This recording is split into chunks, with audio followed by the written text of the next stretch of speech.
जन्मदिन का अनोखा तोहफा। चमन वन में डॉन शेर का शासन चलता था। वन में रहने वाले समस्त जानवर खेती करते थे।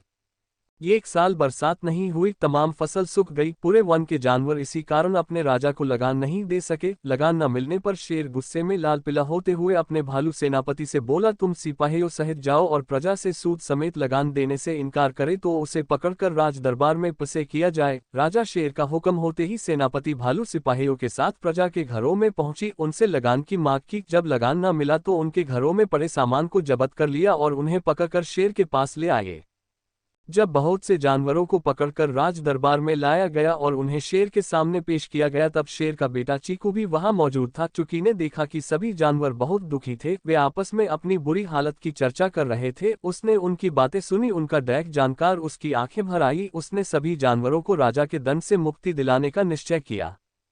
अगले दिन चीकू का जन्मदिन था। इस दिन के लिए शेर ने उससे कहा था, बेटा चीकू, अपने जन्मदिन पर जो भी तोहफा तुम मांगोगे मिलेगा। अब चीकू ने तमाम जानवरों का डैक दूर करने के लिए एक चाल चली। वह अपने पिता के पास पहुंचा और चरण स्पर्श कर बोला, आज मेरा जन्मदिन है, आपने मुझे कोई तोहफा देने का वचन दिया था, अब मैं वह तोहफा आप लेने आया हूँ। सुनकर शेर बोला, ओ बेटा चीकू, मैं तो बिल्कुल भूल गया था कि आज तुम्हारा जन्मदिन है।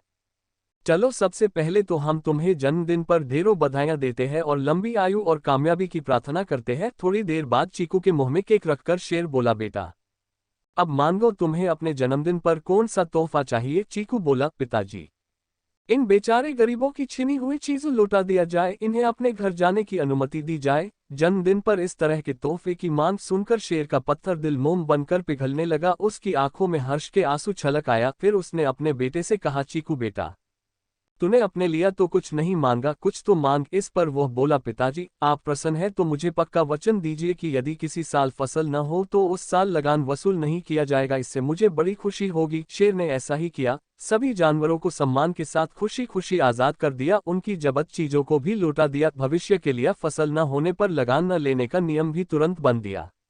अब तमाम जानवर बड़ी प्रसन्नता से चीकू राजकुमार को आशीष देते हुए अपने घरों को लौटिए। ये कहानी भी पढ़े, संगठन में शक्ति है।